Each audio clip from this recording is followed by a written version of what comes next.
Oke, kembali kita ketemu di dalam sekolah minggu dewasa kita. Kita akan lanjut lagi di dalam pembelajaran sejarah raja-raja Israel dan Yehuda. Dan sebelum masuk kita akan berdoa terlebih dahulu, minta Pak Heri pimpin kita dalam doa. Baik, mari kita berdoa. Allah Bapa kami yang bertahta dalam kerajaan surga yang mulia, Bapa kami mengucap syukur dan terima kasih atas kasih setiamu yang kau limpah pada kami, sehingga kami boleh berkumpul tempat ini bersama-sama untuk mendengarkan dan menyimak akan firman-Mu yang akan kau sampaikan melalui hamba-Mu, Bapak Stephen Liao, Tuhan. Kiranya apa yang disampaikan nanti boleh tercerna dalam pikiran kami dan hati kami, sehingga kami dapat aplikasikan dalam kehidupan kami. Biarlah kami boleh lebih dekat kepadamu dan lebih sayang akan firman-Mu, Tuhan. Terpujilah nama-Mu, Tuhan, pimpin dari awal hingga akhir pertemuan ini, Tuhan, dengan baik. Kiranya Engkau juga jauhkan dari pikiran-pikiran kami yang mengganggu kami, sehingga kami bisa konsentrasi untuk mendengarkan firman-Mu. Dalam nama Yesus kami berdoa mengucap syukur. Amin. Amin. Baik, terima kasih Pak Heri. Dan kita sedang belajar tentang seorang raja yang namanya Raja Hizkia. Ya, Hizkia. Ini adalah kemarin kita hitung kalau nggak salah nomor 14 ya dari Daud, dinasti Daud. Jadi dinasti Daud adalah dinasti yang Tuhan pilih untuk menjadi raja atas seluruh Yehuda, dan Tuhan pilih untuk menjadi jalur Mesias. Ya, jadi ini Hizkia dan kita sudah belajar banyak tentang dia. Minggu lalu kita belajar bagaimana Hizkia merayakan Paskah. Dan ini adalah sesuatu yang belum pernah terjadi katanya, Paskah yang sedemikian rupa, yang begitu masif, karena dia mengundang dari utara, dari tentu Yehuda sendiri. Ya, jadi begitu banyak orang datang dan belum pernah sejak zamannya Salomo kalau kita masih ingat waktu itu. Jadi ini luar biasa sekali. Dan ini adalah orang yang sungguh-sungguh mencari Tuhan. Iman dia real ya, bukan iman bohongan. Bapaknya adalah orang yang tidak percaya. Kita tahu Bapak Hizkia, masih ingat siapa Bapak Hizkia? Ahaz ya, Ahaz. Dan Bapak Hizkia adalah Ahaz. Dia adalah seorang yang tidak mengenal Tuhan. Ya, bukan tidak mengenal Tuhan dalam pengertian nggak pernah dengar Tuhan, karena sebagai raja Israel pasti dia kenal Tuhan dalam pengertian itu, tapi dia tidak mengenal Tuhan secara pribadi, dan dia tidak mengikut Tuhan ya. Tapi Hizkia bisa berbeda dari bapaknya. Nah, mungkin kita berpikir bahwa orang seperti ini pasti akan diberkati Tuhan, ya, pasti akan disertai Tuhan, mungkin hidupnya akan lancar-lancar saja, nggak ada masalah, gitu kan? Dia akan dalam keamanan dan kenyamanan, dan dia nggak pernah menghadapi krisis dan sebagainya. Tapi kalau kita berpikir demikian, maka kita akan salah besar. Kita akan salah besar, karena ternyata Hizkia seorang raja yang dari semua yang Alkitab katakan, dia adalah orang yang beriman. Dia bukan tanpa kesalahan, nanti kita akan lihat. Ya, dia punya kesalahan juga, iman dia juga bertumbuh. Ya, tapi dia adalah orang yang dengan iman yang real kepada Tuhan, iman yang sejati. Ya, dia mengejar Tuhan. Ya. Dia bukan orang yang sempurna, tapi memang nggak ada orang yang sempurna. Tapi dia benar-benar mengejar Tuhan, dan kita berpikir mestinya orang seperti ini kan nggak kena masalah, mestinya Tuhan melindungi dia dari masalah. Tapi ternyata tidak, ternyata dia mengalami masalah yang sangat besar bahkan. Nah, coba kita buka Alkitab kita di dalam 2 Raja-Raja. Jadi kita di 2 Raja-Raja ya, 2 Raja-Raja. Dan ini masuk ke dalam isian kita yang pertama. Kalau Anda pegang kertas isian, Anda boleh terus mengisinya. Kalau Anda nggak punya kertas isian ini, nggak apa-apa, ikutin aja, dengerin aja. Di mana poin 5 dikatakan di sini, walaupun Hizkia adalah seorang raja yang benar, bukan berarti dia tidak mengalami masalah. Ya. Hizkia mengalami 3 tantangan besar dalam hidupnya. Yang pertama adalah serangan dari Sanherib. Serangan Sanherib. Siapa Sanherib? Sanherib adalah raja Asyur. Dan kita bisa berkata bahwa ini adalah tuaian dari apa yang ditabur oleh bapaknya juga, Ahaz. Waktu kita di Ahaz, kita bahas Ahaz, kita harus ingat waktu itu Ahaz mau diserang oleh koalisi Israel dengan Aram atau Syria. Ingat, Ahaz dan Hizkia ini kan negaranya namanya Yehuda ya. Jadi waktu itu Pekah dengan Rezin mau menyerang Ahaz. Nah, Tuhan bilang sama Ahaz, tenang saja, kamu percaya sama aku, ini akan aku bereskan. Tapi Ahaz nggak mau. Ahaz undang siapa? Ahaz undang Asyur. Ya. Undang Asyur, tolong dong, bantu saya nih ngalahin dua musuh saya. Dan Tuhan sudah bilang lewat Yesaya, jangan lakukan itu. Jangan lakukan itu, ya. Asyur akan menjadi masalah bagi kamu. Tapi Ahaz tidak mau dengar. Ahaz bersikuku, dia mau menyelesaikan masalahnya dengan cara dia. Akhirnya dia panggil Asyur. Dan untuk waktu yang singkat sepertinya taktik dia berhasil. Karena memang Asyur akhirnya mengalahkan Israel dan Aram. Gitu. Jadi jangka pendek sepertinya, benar dong saya minta tolong Asyur. Gitu. Karena masalahnya selesai. Dua musuh saya dikalahkan. Tapi ternyata secara jangka panjang ini hal yang buruk. Karena kenapa? Asyur ternyata dia nggak puas dengan mengalahkan Israel dan Aram.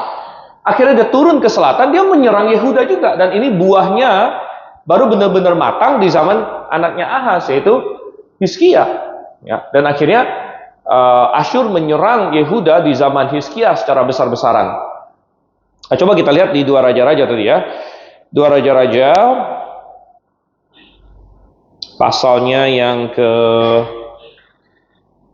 18 ya, 18 dan 19 di sini. Nah, coba saya ajak kita baca ya di 2 Raja-Raja pasal 18 mulai dari ayat 13 di sini. Dan satu hal yang sangat menarik adalah perikop ini salah satu perikop paralel yang paling banyak paralelnya di Perjanjian Lama.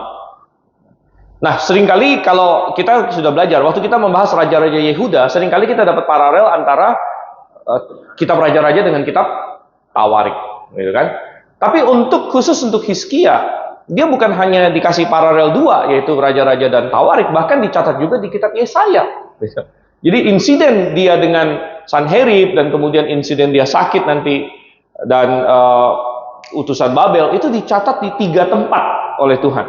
Di Raja-Raja, di Tawarik, kemudian di kitab Yesaya dicatat lagi. Dan sekali lagi, ini menunjukkan betapa berarti ada suatu penekanan gitu. Pengulangan itu kan biasa tujuannya untuk penekanan. Ya, kalau sesuatu diulang oleh Tuhan, itu berarti Tuhan menekankan sesuatu. Dan ini memberitahu kita ada banyak pelajaran bagi kita, sehingga Tuhan mencatat ini 3 kali gitu. Seolah-olah Tuhan tidak mau kita kelewatan pelajaran yang satu ini. Tuhan ulang 3 kali. Ya, dan yang pertama adalah bahwa dia diserang oleh Sanherib. Coba kita baca di sini ya, 2 Raja-Raja 18 dari ayat 13. Dari ayat 13, 2 Raja-Raja 18. Pada tahun ke-14 pemerintahan Raja Hizkia, majulah Sanherib Raja Asyur menyerang segala kota berkubu di Yehuda lalu merebutnya. Nah, ini masuk dalam isian kita juga di 5a. Setelah Asyur mengalahkan Efraim, Raja Sanherib mengincar Yehuda dan menyerang pada tahun tadi berapa? 14 Hizkia. Hal ini dicatat dalam 3 kitab tadi sudah kita sebut ya. Dan walaupun kota-kota lain dikalahkan oleh Sanherib, tetapi Yerusalem tidak. Jadi rupanya bukan hanya dicatat oleh Alkitab di 3 tempat tadi kita bilang, di Raja-Raja, ya, kemudian di Tawarik, ya, kemudian di kitab Yesaya, ini yang kanon ya, ini adalah firman Tuhan. Tetapi Tuhan juga mengizinkan insiden ini terpelihara bagi kita di sejarah Asyur. Ya, jadi rupanya saya sudah sering tekankan dalam pembahasan kita, raja-raja Asyur yang disebut dalam Alkitab ini bukan tokoh fiktif gitu.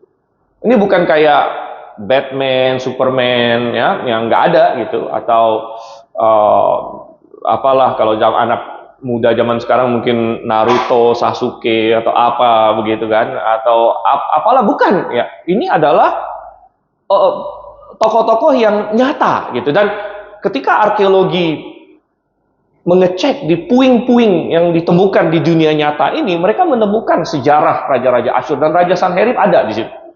Bahkan Sanherib menyerang Yehuda pun tercatat di dalam sejarah Asyur. Jadi ini bukan saja ditulis 3 kali dalam Alkitab, ada konfirmasi dari luar Alkitab bahkan. Ya. Dan Sanherib ada menyebut serangan dia terhadap Yehuda. Dan tentu ya, seperti biasa, raja-raja dulu itu kalau dia menang dia keluar-keluar, kalau dia kalah dia nggak dia catat. Gitu. Jadi kita tidak akan menemukan Sanherib mencatat dia nanti belakangan dia kalah. Ya. Nah saya asumsikan kalian sudah tahu ujung cerita ini ya, mungkin di sekolah minggu atau di mana ya pastilah Sanherib ujung-ujungnya kalah. Tapi Sanherib tidak cerita dia kalah. Sanherib di sejarah Asyur dia berkata, dia berkoar begini, dia menyombongkan diri, saya telah merebut kota-kota Yehuda, semua kota-kota Yehuda, saya kurung Hizkia di Yerusalem seperti burung yang ketakutan katanya.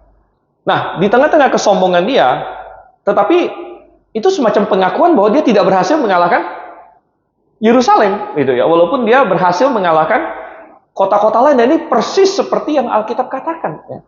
Karena Alkitab katakan di ayat yang ke-13 tadi, majulah Sanherib Raja Asyur menyerang segala kota berkubu di Yehuda, lalu apa? Merebutnya. Semua kota berkubu sudah direbut oleh, tinggal Yerusalem. Ya. Dan ternyata kota kedua yang paling berkubu, ya, jadi di Yehuda itu kota utamanya untuk Yerusalem, ini adalah ibu kota. Tapi kota kedua ya adalah Lakis rupanya. Ya, Lakis. Kota Lakis. Ya. Kota Lakis ini ada letaknya itu sekitar barat daya dari Yerusalem. Ya, barat daya dari Yerusalem. Jadi Lakis direbut. Ya. Dan mereka Hizkia tinggal Yerusalem doang, dan ini diakui oleh Sanherib sendiri walaupun dia dengan nada sombong gitu kan, dengan sombong berkata aku telah mengurung Hizkia di kandang dia di Yerusalem. Tapi itu kan pengakuan bahwa kamu nggak berhasil merebut Yerusalem sebenarnya. Oke, tapi kita punya keuntungan, kita membaca ini kejadian sudah berakhir. Tapi Anda bisa membayangkan di Hizkia pada zaman itu. Ya, yang menghadapi dan dia belum tahu akhir ceritanya. Ini kayak kita nonton film, ya, orang yang belum tahu ujungnya dengan orang yang udah tahu ujungnya, gitu kan? Kita udah tahu ujungnya nih, ya kita udah tahu, oh Hizkia bakal menang. Jadi kita baca ini santai-santai aja, gitu. Tapi Anda bisa membayangkan Hizkia yang mengalami pada waktu itu. Ini bukan masalah, ya masalah krisis ekonomi saja. Ini masalah hidup dan mati, gitu. Kalau dia kalah, dia akan mati, dia akan dibunuh, barangkali disiksa, keluarganya akan mati dibunuh, ya. Rakyatnya akan diperbudak semuanya. Jadi taruhannya besar sekali, ancamannya besar sekali. Ya. Bukan hanya nasib dia seorang, bahkan nasib keluarganya, nasib bangsanya. Ya, apa yang akan dia lakukan? Gitu. Nah, coba kita baca lebih lanjut lagi.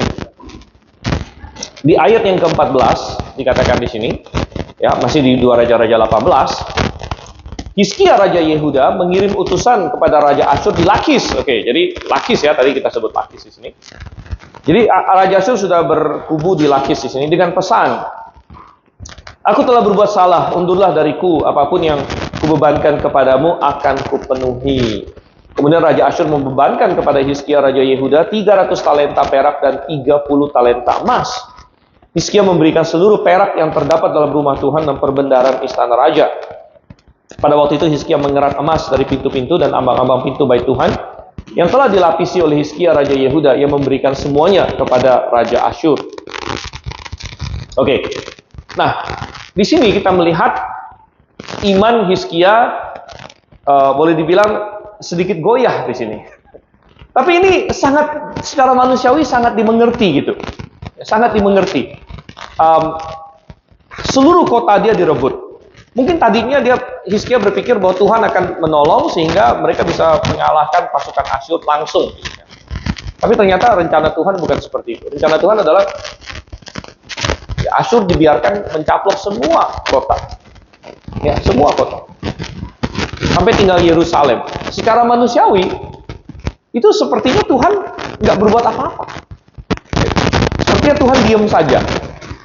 Dan sangat manusiawi bahwa Hizkia di sini imannya sedikit goyah, dan akhirnya dia bilang sama Asyur, ya udahlah, saya sudah salah. Saya sudah salah gitu. Saya sudah salah. Mesti gimana nih supaya kamu mundur? Ya. Dan dia dibebankan apa katanya? 300 talenta perak, 30 talenta emas. Nah, kalau Anda masih ingat, kita bilang talenta itu kan ukuran berat. Satu talenta itu sekitar 45 kilo, sudah. Ya. Ini luar biasa ya. Satu talenta emas 45 kilo. Sekarang emas 1 kilo aja berapa, sudah? Ya. Jarang orang beli kilo ya, belinya gram. Ya. Kalau kita bicara berapa kilo emas, itu sudah miliar hitungannya. Jadi kalau dia bilang 30 talenta, 300 talenta perak, dan untuk mendapatkan emas dan perak sebanyak itu, Hizkia terpaksa mengambilnya bukan saja dari istana dia, perbendaharanya semua udah dikosongin, bahkan dia harus ambil dari rumah Tuhan juga. Ya. Dan tentu ini, ya tentu Hizkia sangat berat melakukan ini, tapi dia merasa dia harus lakukan ini. Dia harus lakukan ini, ya. Dan dia kasih kepada Raja Asyur. Tapi jadi kita tidak melihat Hizkia tanya sama Tuhan sih dalam titik ini, gitu ya. Dia tidak tanya sama Tuhan. Jadi kita belajar satu hal, seorang Hizkia yang hebat pun, makanya kita bilang luar biasanya Alkitab adalah pahlawan-pahlawan iman dalam Alkitab itu tidak pernah dinyatakan sebagai manusia-manusia yang sempurna. Tidak Abraham, tidak Daud, ya, tidak Salomo, tidak Hizkia. Mereka bukan orang sempurna. Dan kita bisa melihat pertumbuhan iman mereka. Abraham disebut bapak orang beriman. Apakah dia sudah langsung sangat beriman seperti itu? Tidak. Di awalnya, dia sampai harus bohong soal istrinya. Istrinya dikasih, mau dinikahin Firaun dia kasih, mau dinikahin Abimelek dia kasih, karena dia takut dia bakal dibunuh. Dia masih ragu akan janji Tuhan, sehingga dia nikahin Hagar. Tapi iman dia bertumbuh. Sampai kepada puncaknya apa? Puncaknya, ya, waktu dia sudah umur 100 sekian, Tuhan bilang, Abraham, persembahkan Ishak anakmu. Dan pada saat itu, iman dia sudah cukup matang, sehingga dia bisa melakukannya. Coba kalau misalnya Abraham disuruh begitu, waktu dia umur 75, waktu dia mengambil Hagar sebagai istri, ya, waktu dia membiarkan Sarah diambil oleh Firaun dan Abimelek, mungkin Abraham yang waktu itu belum siap dikasih tantangan yang seperti itu, bahwa persembahkan anakmu yang satu-satunya. Jadi dia belum akan siap pada waktu itu. Ya, tetapi iman dia bertumbuh. Nah, kita bisa mengambil suatu penghiburan, ya, penghiburan dari ini semua. Dalam perjalanan kita sebagai orang percaya, tidak lepas kita pasti ada jatuh bangun. Tidak lepas kita pasti ada periode-periode di mana mungkin iman kita terasa lemah dan lain sebagainya. Tetapi satu hal yang bisa kita tarik penghiburan adalah Tuhan tidak mencari orang-orang yang sempurna, karena tidak ada orang yang sempurna. Tuhan tidak hanya mau menggunakan, oh kamu adalah orang yang sempurna, saya mau pakai kamu. Tidak. Tuhan kita adalah Tuhan yang begitu hebat, sehingga dia memakai bejana-bejana yang tidak sempurna. Itu kita ini. Yang penting kita mau berbalik lagi kepada dia. Kita mau terus bertumbuh dalam perjalanan iman kita. Gitu. Dan ini adalah penghiburan yang luar biasa. Gitu. Ya, Daud juga bertumbuh imannya. Nah, Hizkia, ya, dia sempat goyah di sini. Dia kasih. Oke, Raja Asyur bilang 300 talenta, bukan sikal ya. Sikal lebih kecil. Talenta loh. 300 talenta perak, 30 talenta emas. Wow, itu dibikin bangkrut benar-benar. Hizkia dibikin bangkrut. Tapi dia pikir, demi menyelamatkan bangsa saya kasih aja. Tapi ada satu permasalahan, yaitu apa? Kalau kamu kasih Raja Asyur seperti ini, ada jaminan nggak dia pegang janji? Nggak ada jaminan. Gitu. Ini benar-benar langkah desperate, istilahnya langkah putus asa. Kalau kamu itu kayak apa ya? Kayak ada penjahat datang todong kamu, gitu kan? Yaudah saya kasih duit lah biar kamu pergi dari saya. Tapi belum tentu dia mau pergi juga. Siapa tahu dia masih mau yang lain lagi. Ya. Dan ternyata benar. Ya. Ternyata kita lanjut ya 17 di sini kan. Masih di Raja-Raja 18 ya, ayat 17. Sesudah itu Raja Asyur mengutus panglima, kepala istana dan juru minuman agung dari Lakis kepada Raja Hizkia di Yerusalem disertai pasukan yang besar. Mereka maju dan sampai ke Yerusalem. Jadi sudah dikasih uang yang begitu besar, emas dan perak yang begitu banyak itu, Sanherib nggak langsung, udah pulang saya ke negeri saya, enggak. Dia kirim pasukan besar dengan ininya ke Yerusalem. Jadi percuma sebenarnya Hizkia kasih semua barang itu. sama si Sanherib ini percuma. Karena Sanherib tidak punya niat untuk membiarkan Hizkia. Ya, dan mereka maju dan sampai ke Yerusalem. Setelah maju dan sampai di situ, mereka mengambil tempat dekat saluran kolam atas di jalan raya pada padang Penatu. Nah, kalau kita masih ingat, ini kembali lagi sesuatu yang sangat puitis. Ini adalah tempat, ya, tempat di mana, coba kita bandingkan dengan di Yesaya. Coba kita buka Yesaya. Ini yang tadi kita singgung, ya. Yesaya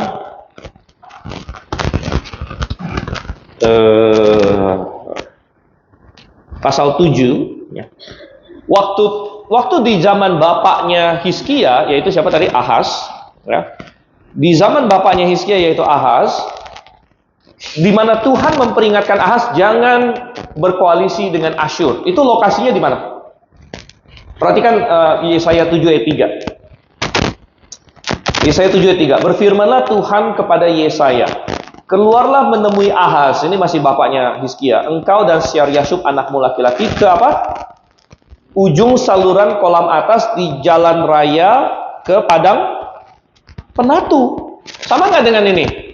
Sama kalau kita bandingin di 2 Raja-Raja 18 ayat 17. Jadi di titik di mana Tuhan memperingatkan bapaknya Hizkia, Ahaz, jangan kamu berkoalisi dengan Asyur, di titik itulah karena Ahaz menolak nasihat Tuhan, ya, dan dia berkoalisi dengan Asyur.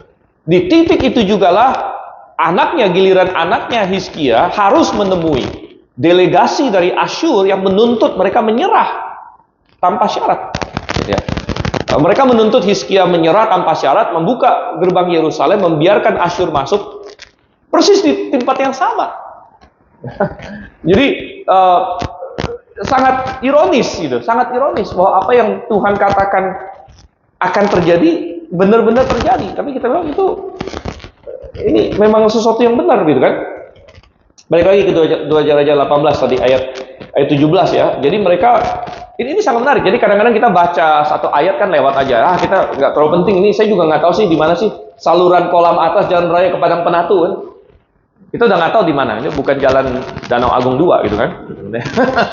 Jalan Danau Agung 2 kita tahu di mana. Nah, ini kan kita nggak tahu lagi jalannya. Tapi kalau kita selidiki, ternyata ada suatu hal yang sangat puitis ya. Kok bisa ya? Entah berapa puluh tahun yang lalu di jalan yang sama, di titik yang sama, Ahaz pernah ketemu dengan Yesaya. Tapi dia tolak. Nah, karena penolakan itu, sekarang mereka harus bertemu dengan musuh di titik yang sama. Di titik yang sama. Ya. Oke, lanjut lagi di ayat 18 di sini. Masih di 2 Raja-Raja 18 ayat 18. Mereka memanggil-manggil raja. Oke, lalu Eliakim bin Hilkia, kepala istana, keluar menemui mereka, didampingi Sebna, sekretaris kerajaan, serta Yoab bin Asaf, bendahara kerajaan. Jadi ini ada negosiasi nih. Asyur pengen tuntut Hizkia harus menyerah. Ya, jadi mereka Sanherib kirim delegasi dan ada delegasi dari Hizkia. Ayat 19. Kata juru minuman agung itu kepada mereka, sampaikanlah kepada Hizkia, beginilah kata Raja Agung, Raja Asyur. Keyakinan apa yang kau pegang ini? Jadi ini adalah pertanyaan yang sangat bagus yang diajukan pada Raja Asyur. Kamu punya backingan apa? Kamu punya pegangan apa? Keyakinan apa? Apa yang menjadi pegangan kamu? Dan ini bukan hanya pertanyaan untuk Hizkia, sebenarnya ini pertanyaan untuk kita semua. Karena kita semua menghadapi berbagai hal dalam hidup ini. Tapi pertanyaannya selalu sama. Pegangan apa yang kita punya di dalam hidup ini? Nah, ada orang berkata pegangan saya adalah tabungan saya cukup. Saya punya deposito atau saya punya aset. Ini pegangan saya dalam hidup. Apakah itu pegangan yang baik? Tuhan bilang bahwa di dunia ini dalam sekejap mata harta bisa hilang. Ya. Atau ada orang bilang pegangan saya apa? Pegangan saya, ya saya punya power, ya saya punya posisi dan lain sebagainya. Tapi itu juga bukan hal yang bagus untuk menjadi pegangan. Ya. Dan ya ini kan sangat relatif. Mungkin orang berkata Hizkia itu kan raja. Raja itu kan punya banyak pegangan kan? Raja itu kaya, raja itu punya power, raja itu berkuasa. Tapi itu semua relatif. Datang raja yang lebih berkuasa lagi, Asyur, Hizkia jadi bingung. Gitu.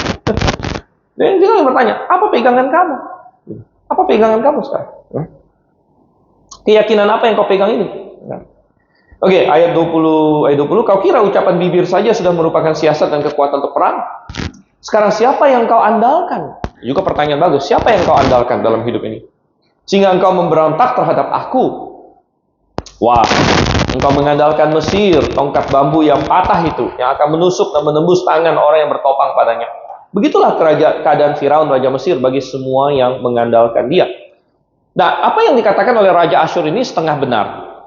Karena sama seperti Ahaz, waktu itu mengandalkan Asyur untuk menangkis Israel dan Aram, di zamannya Hizkia, giliran Asyur yang menjadi the big bad wolf, istilahnya ya, menjadi serigala yang mau makan mereka gitu.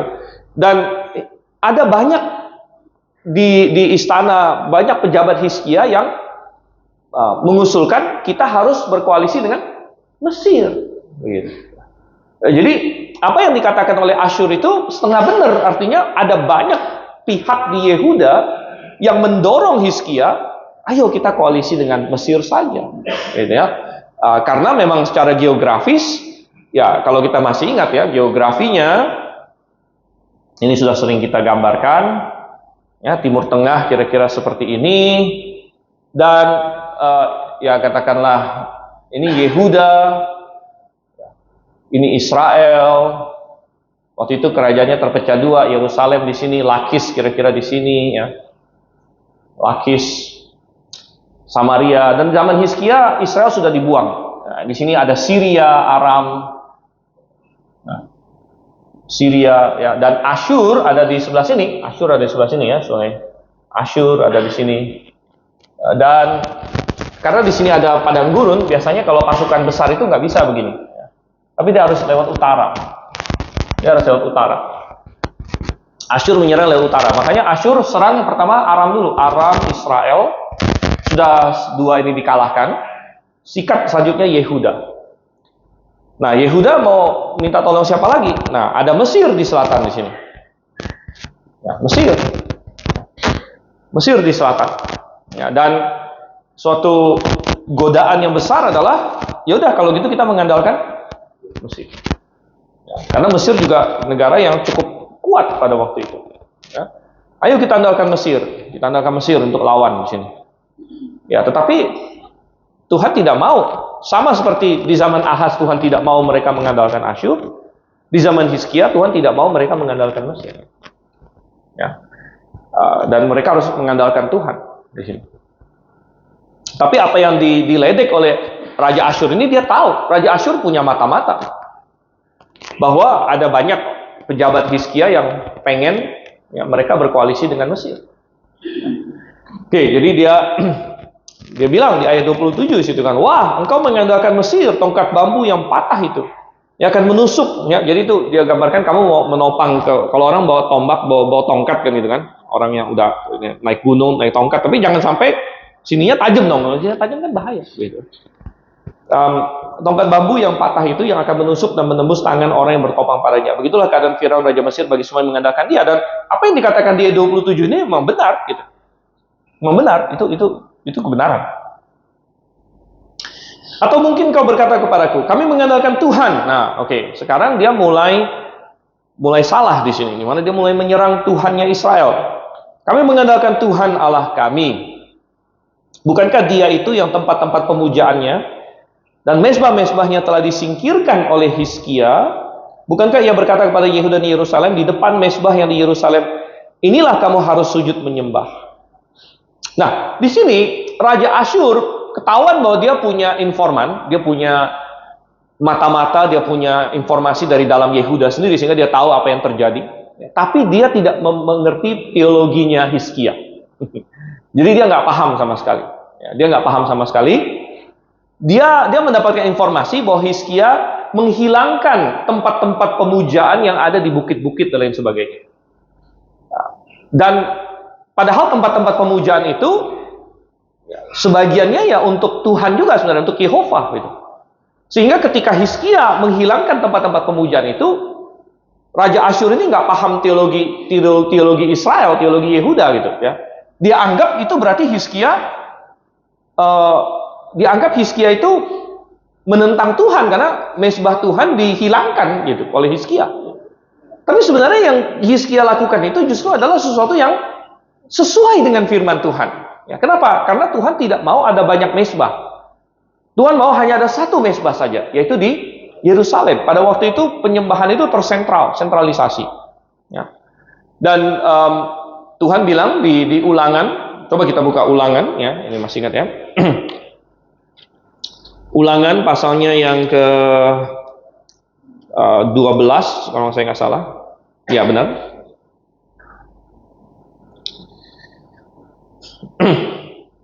Ulangan pasal 12, Elai kasih judul satu tempat ibadah. Dan kita nggak punya waktu untuk baca semuanya. Tapi perhatikan ayat 5. Kamu harus mencari tempat yang akan dipilih Tuhan Allahmu dari antara segala sukumu sebagai tempat kediamannya untuk menegakkan namanya di sana. Kesanalah kamu harus pergi. Ya. Dan intinya, kalau Anda baca semua pasal ini, Tuhan melarang orang Israel bangun mesbah di berbagai tempat seperti yang dilakukan oleh bangsa-bangsa lain. Tuhan mau semuanya terfokus ke tempat yang Tuhan pilih. Nah, tempat yang Tuhan pilih ini belum jelas awalnya. Waktu Yosua masuk, dia kan bawa tenda kemah suci. Akhirnya mereka taruh di tempat namanya, masih ingat apa waktu Yosua masuk? Ya.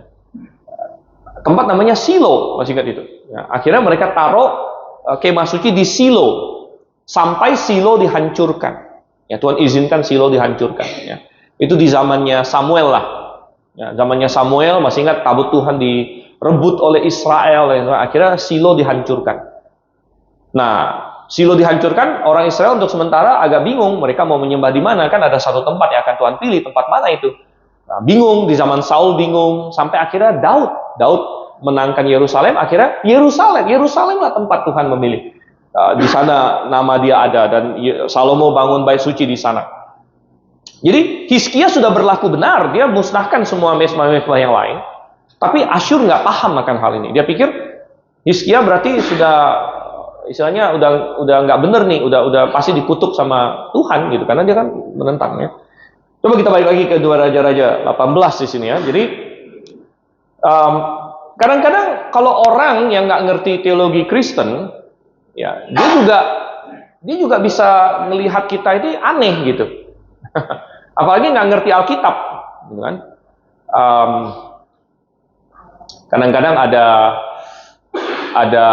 saya pernah dengar ya, dulu di depan itu kan ada orang-orang yang, kalau sekarang ini kan ada apa yang printer, terus ada yang apa itu JNE segala macam, itu kan di bawah depan situ kan kita kan. Nah, pernah satu ketika dulu itu ada notaris, dulu kita ada notaris namanya notaris Harjono kalau nggak salah ya, dulu kan pernah sewa di kita ya. Dia punya karyawan gitu, dan saya pernah dengar ya, jadi ada satu orang datang gitu kan, tanya karyawannya orang Muslim gitu, di sini di atas gereja ya? Iya gereja katanya, gitu kan. Oh gereja ya? Gereja apa ya? Oh, saya nggak tahu juga, tapi gereja aneh katanya. Gitu ya. Gereja aneh karena 25 Desember mereka nggak Natal punya katanya, begitu ya. Jadi ini gereja aneh ya. Itu dari perspektif orang Muslim, gitu. Karena dia nggak paham ini teologi kita, ya. Dia nggak paham. Ini sama seperti Raja Asyur gitu. Dia bilang, Hizkia, kok kamu mau mengandalkan Tuhan? Kan kamu mesbahnya itu kamu hancurkan gitu. Ya. Tapi dia nggak ngerti teologinya Hizkia, ya, bahwa memang semua mesbah lain itu harus dihancurkan karena Tuhan suruh hanya boleh menyembah di Yerusalem doang. Gitu. Dan dia nggak paham itu. Gitu. Dia nggak paham. Jadi Asyur bilang, Hizkia, kamu mau mengandalkan Tuhan yang benar aja. Gitu. Yang benar aja. Gitu. Ya sama seperti mungkin ada banyak orang berkata, oh ini Grafe ini nggak percaya kelahiran Tuhan Yesus karena kalian nggak rayakan 25 Desember. Gitu loh. Saya nggak rayakan 25 Desember bukan berarti saya nggak percaya kelahiran Yesus. Saya sangat percaya kelahiran Yesus, gitu kan? Saya sangat mengucap syukur Yesus lahir di dunia ini dan sebagainya. Ya, kamu nggak paham aja bahwa Yesus bukan lahir tanggal 25 Desember. Gitu, ya. Nah, jadi kita bisa melihat nih kesalahpahaman seperti ini. Lanjut lagi di sini ya, lanjut lagi. Kalau ada yang mau tanya langsung aja ya, karena kita gabung dengan kelas Pasento. Kelas Pasento kan biasa tanya jawab. Mungkin ada yang terbiasa di kelas Pasento kan tanya gitu ya. Nggak apa-apa. Jadi ini kelas kita belajar Alkitab, tapi kalau ada pertanyaan silahkan ya, langsung angkat tangan. Oke, lanjut lagi. 2 Raja-Raja 18. Nah, belum selesai dia menyerang Hizkia di sini kan. Ayat yang ke-23. Nah, di sini adalah semacam ejekan yang sangat sangat pahit ya, sangat asem nih buat Hizkia. Sekarang bertaruhlah dengan tuanku Raja Asyur. Aku akan memberikan 2.000 ekor kuda kepadamu, asalkan dari pihakmu engkau sanggup memberikan orang-orang yang dapat menunggangnya. Wow, ini semacam ngenyek gitu kan. Kamu ini bagaimana kamu bisa menang? Makanya 24, bagaimana mungkin kau mengusir satu orang perwira dari antara hamba Tuanku yang paling kecil sekalipun, padahal kau mengandalkan Mesir untuk mendapat kereta dan tentara berkuda. Ya, jadi Sanherib melalui anak buahnya ya, meledek Hizkia. Saya kasih kuda pun kamu nggak punya orangnya, gitu. Gimana sih, gitu kan? Ya, itu sama seperti misalnya, ya, ada orang meledek kita, gitu kan? Saya kasih kamu pesawat tempur pun kamu nggak punya pilotnya, gitu. Ya, karena memang benar mungkin, gitu kan? Ya, kayak saya masih ingat di waktu Ukraina lawan Rusia yang sampai sekarang masih berlanjut itu kan, negara-negara Barat sebagian mau sumbang pesawat ke Ukraina, gitu kan? Ya, tapi awalnya Ukraina bilang, coba kalau boleh dikasih yang MiG aja dulu, yang MiG, ya, karena Ukraina kan bekas Soviet dulu kan. Jadi kebanyakan pilotnya itu trainingnya itu MiG gitu, pesawat Soviet gitu. Sedangkan Barat punya ini kan F-16 atau F-18 segala macam. Nanti kalau dikasih katanya belum tentu bisa langsung diterbangin gitu. Itu mesti di training dulu gitu ya. Jadi mau disumbang pesawat pun belum tentu bisa pakai. Gitu. Ya, waktu itu dia mintanya kalau bisa disumbangnya MiG dulu lah, MiG katanya. Ya, jadi ya, kalau kuda ya ini kan, nah, saya kasih kamu 2.000 ekor kuda aja kamu nggak punya orangnya, gitu. Untuk menjadi pasukan berkuda. Gitu. Ya, bagaimana kamu bisa menang melawan saya? Gitu. Ini adalah suatu confident dari Sanherib. Nah, lanjut lagi ayat 25 di sini ya. Ini sangat menarik ya, sangat menarik. Ini ingat, ini dicatat Tuhan 3 kali dalam ini. Semua kata-kata ini dicatat 3 kali oleh Tuhan. Ini luar biasa ya. Berarti ada sesuatu yang Tuhan ingin kita ketahui di sini. Ayat 25. Lagi pula, apakah tanpa Tuhan aku maju melawan tempat ini untuk memusnahkannya? Tuhan sendiri telah berfirman padaku, majulah menyerang negeri itu dan musnahkanlah itu. Wah, ini lebih menohok lagi, di mana intinya Sanherib berkata, ya ini kehendak Tuhan juga kok. Dan sekilas bahasa yang sering dipakai oleh Raja Asyur ya ketika dia menyerang banyak bangsa yang lain, mereka sering menganggap diri sebagai alat para dewa memang. Dan ini pun setengah benar di mana coba kita bandingkan di dalam Yesaya lagi ya,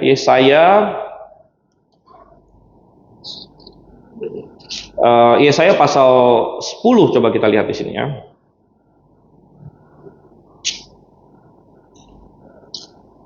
Dan coba perhatikan Yesaya pasal 10 dari ayat 5. Coba saya akan bacakan di sini. Di sini ada suatu konsep yang sangat dalam sebenarnya. Yesaya pasal 10 mulai dari ayat 5. Celakalah Asyur, Tuhan bilang. Tapi Asyur disebut apa? Cambuk murkaku, yang tangannya memegang tongkat amarahku, Tuhan bilang. Jadi Asyur disebut sebagai cambuk murka Tuhan, tongkat amarah Tuhan. Ayat 6, terhadap bangsa yang murtad aku mengutusnya, terhadap umat sasaran murkaku aku memerintahkannya. Jadi di satu sisi benar nggak bahwa Asyur itu diutus oleh Tuhan? Di satu sisi benar gitu, terutama kepada Israel. Ya. Karena Asyur lah yang akhirnya Tuhan pakai untuk mengalahkan Israel di utara di sini, bukan Yehuda ya. Yang Hizkia kan Yehuda, masih ingat. Asyur lah yang Tuhan utus untuk mengalahkan Israel di zamannya raja siapa, masih ingat? Ya, ada dua ya, yaitu si Hosea yang terakhir, ya kan? Dan kemudian si Pekah dan Pekahia itu.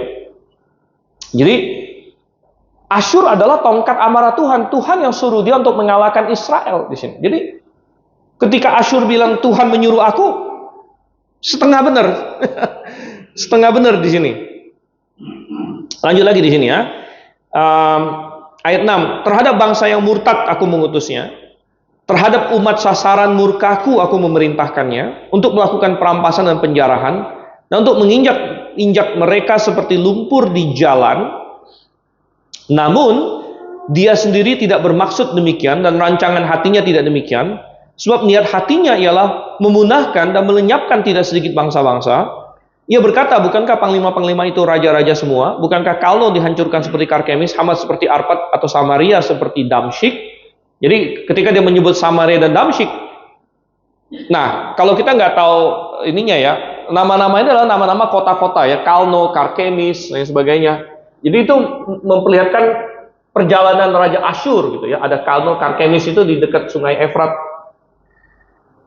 Kalno, Karkemis, Hamat, Arpad, Samaria, Damsyik. Akhirnya dia udah sampai ke sini. Sebagaimana tanganku telah menyergap kerajaan-kerajaan penuh berhala dan mempunyai lebih banyak patung daripada Yerusalem dan Samaria, bukankah akan kulakukan juga kepada Yerusalem dan patung-patung berhalanya seperti yang telah kulakukan pada Samaria dan berhalanya? Tanya sini. Jadi di sini ada suatu kebenaran yang sangat mendalam di sini ya, bahwa satu, Tuhan bisa memakai seseorang tanpa orang itu dibenarkan dalam apa yang dia lakukan. Ya. Karena rupanya niat hati seseorang itu bukan Tuhan yang tentukan. Ya, Tuhan tidak menentukan niat hati Asyur. Tuhan tahu apa yang Asyur mau lakukan. Dan Tuhan izinkan itu untuk maksud dan tujuan Tuhan. Maksud dan tujuan Tuhan adalah untuk mendisiplin umatnya. Tetapi maksudnya Asyur beda. Maksudnya Asyur adalah ingin menghancurkan seluruhnya. Tuhan tidak izinkan itu. Umat Tuhan itu ada dua, yaitu Israel dan Yehuda pada waktu itu. Israel sudah waktunya masuk dalam pembuangan. Oke, Tuhan izinkan. Tapi Asyur tidak puas. Asyur mau sampai ke Yerusalem. Ya. Tapi Tuhan bilang, tidak, stop. Ya. Stop sampai di sana. Jadi, ini yang dikatakan oleh Yusuf juga kepada saudara-saudaranya di Kejadian 50 ayat 20. Kalian mereka-rekakannya untuk kejahatan, Tuhan mereka-rekakannya untuk kebaikan. Ya, Tuhan bisa memakai kejahatan manusia untuk tujuannya. Dan yang paling jelas adalah ketika Tuhan Yesus disalib. Ya, Tuhan memakai kejahatan manusia untuk mendatangkan keselamatan bagi semua dunia. Ya, jadi, tetapi bukan berarti orang yang melakukan kejahatan itu lepas dari tanggung jawab. Hanya karena, oh kan Tuhan pakai kejahatan saya. Ya, Tuhan pakai kejahatan kamu itu hikmatnya Tuhan. Tapi kejahatan kamu itu adalah niat hati kamu. Dan kamu tetap akan dihukum. Ya, dan akhirnya Tuhan bilang, Asyur akan aku hukum. Ya. Tetapi balik lagi ke tadi 2 Raja-Raja 18. Jadi Asyur bilang, hey, aku ini diutus oleh Tuhan. Ini setengah benar. Setengah benar. Ya, walaupun mungkin Raja Asyur mengatakan ini tanpa teologi yang benar gitu ya. Tapi tanpa dia sadar, dia menyatakan sesuatu yang ada unsur kebenarannya, bahwa memang Tuhan yang mengutus dia atau mengizinkan dia, lebih tepatnya ya, untuk bisa mengalahkan Israel. Ya. Dan Tuhan izinkan dia juga untuk mendisiplin Yehuda. Makanya Tuhan izinkan dia mengambil banyak sekali kota-kota yang lain sampai tinggal Yerusalem. Kenapa Tuhan izinkan? Sebagai disiplin. Ingat, satu generasi sebelum Hizkia, Ahaz ini raja yang jahat. Apakah Ahaz ini raja yang jahat sendirian? Enggak. Umatnya juga banyak yang jahat. Umatnya juga banyak yang sudah meninggalkan Tuhan. Makanya dia bisa jadi raja yang jahat. Gitu. Jadi Tuhan ingin mendisiplin Yehuda juga. Tuhan izinkan ini kota-kota semua lain direbut oleh Asyur sebelum Tuhan tolong mereka. Sebagai suatu bentuk disiplin dari Tuhan. Dan oleh karena itu ini adalah hal yang indah ini ya. Oke, waktu kita hampir habis. Itu agak cepat sedikit ya. Lihat ayat yang ke 26. Lalu berkatalah Eliakim bin Hilkiah, Sebna dan Yoah kepada juru minuman agung itu, berbicara dalam bahasa Aram kepada hamba-hambamu ini, sebab kami mengerti. Tapi janganlah berbicara dengan kami dalam bahasa Yehuda sementara didengar oleh rakyat yang ada di atas tembok. Wow, jadi rupanya bayangkan ya, utusan Sanherib ini bahkan bisa bicara bahasa Yehuda, bahasa Ibrani. Tetapi juru minuman agung itu berkata, apakah Tuanku mengutus aku untuk mengucapkan perkataan-perkataan ini hanya kepada Tuanmu dan kepadamu saja? Bukankah juga kepada orang-orang yang duduk di atas tembok yang makan pahitnya, ini dia sedikit mengejek di sini ya, dan minum air kencingnya sendiri bersamamu? Jadi tujuan mereka jelas bukan hanya negosiasi, mereka ingin meruntuhkan semangat juang dari rakyat di sini. Lalu juru minuman agung itu pun berdiri dan berseru dengan suara nyaring dalam bahasa Yehuda, katanya, dengarlah perkataan Raja Agung, Raja Asyur. Beginilah kata Raja, janganlah Hizkia memperdaya kamu, sebab ia tidak sanggup melepaskan kamu dari tanganku. Jangan biarkan Hizkia mempengaruhi kamu untuk mengandalkan Tuhan dengan mengatakan, Tuhan pasti akan melepaskan kita. Kota ini tidak akan diserahkan dalam tangan Raja Asyur.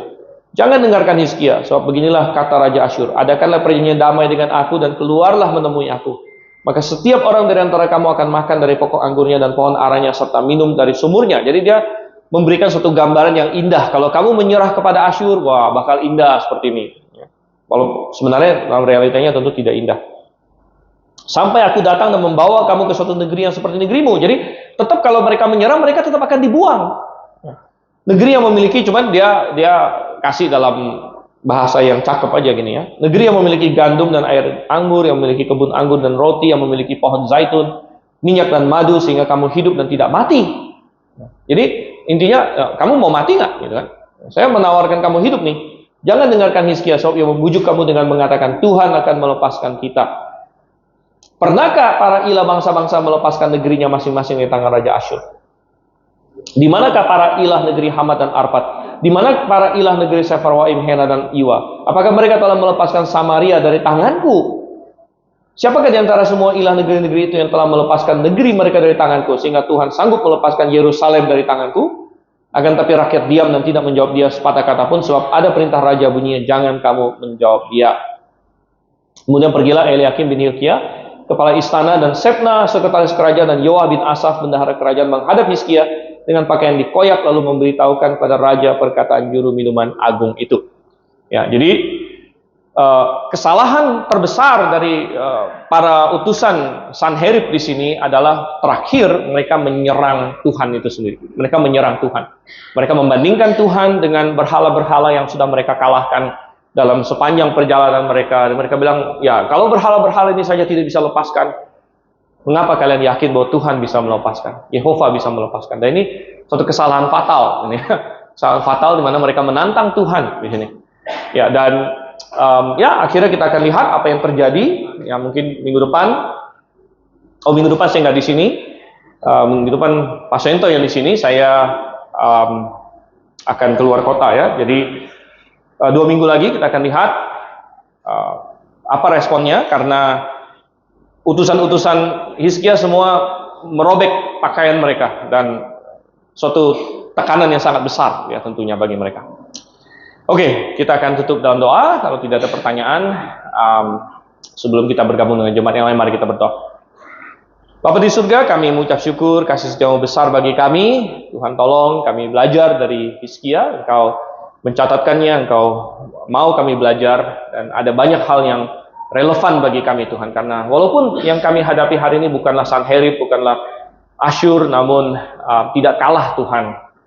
Ada mungkin jemaatmu yang menghadapi vonis penyakit, ada berbagai hal yang mereka hadapi, ada yang dalam kesusahan ekonomi Tuhan, ada yang masalah pekerjaan, ada yang masalah keluarga, banyak masalah yang dihadapi mungkin Tuhan, dan kiranya jemaatmu belajar untuk bergantung padamu, berseru padamu, belajar dari Hizkia, orang yang beriman namun menghadapi berbagai cobaan. Engkau yang pimpin Tuhan. Biar kami memakainya dalam kehidupan kami. Kami berdoa dalam nama Yesus Kristus. Amin. Oke, sampai di sini dulu.